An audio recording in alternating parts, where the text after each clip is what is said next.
So I'm not even going to look at y'all when I say it. I know some of y'all can talk after service, but thank you, Jesus. If I were to write a book of lamentations, it would go something like this. I'm the woman who has seen trouble. From childhood with a mother who couldn't handle being a parent, I know what it feels like to be abandoned. Having a father tell me that if I wanted a relationship with him, I'd have to be the one to make contact. I know how it feels to wish I was just daddy's little girl.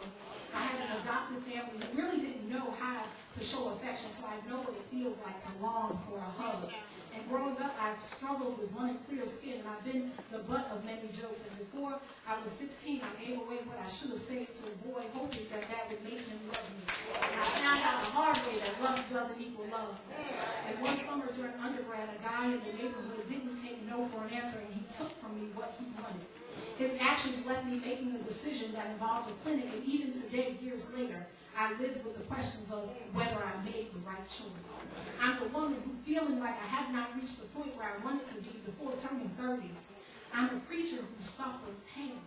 Life has not always been easy. Yes, I remember it all. Oh, how well I remember the feeling of hitting the bottom. But there is one other thing I remember, and oh, how I remember it, and it gives me hope, because my testimony doesn't end there. My story isn't finished, because like Eddie James, I can say as I look back over my life, I can see how God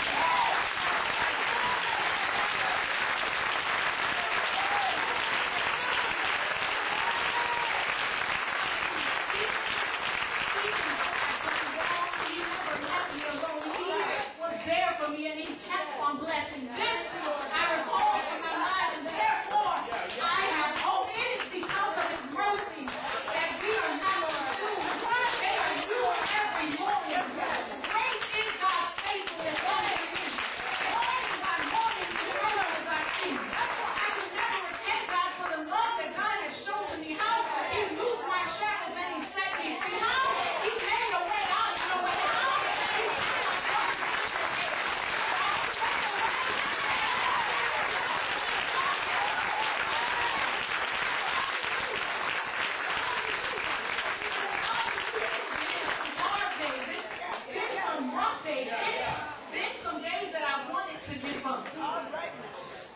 But God has made a way out of no way, turned my darkness into day. God has been my joy in the time of sorrow, my hope for tomorrow, peace in the time of storm, strength when I'm weak and worn. God has been faithful. That's all I have to say to you this morning. I know things may not be the way you want them to be. I know that times are hard, but when you start to be overwhelmed with feeling that you won't make it, just remember God's love, remember God's mercy, remember God's faithfulness, and that's enough to give you the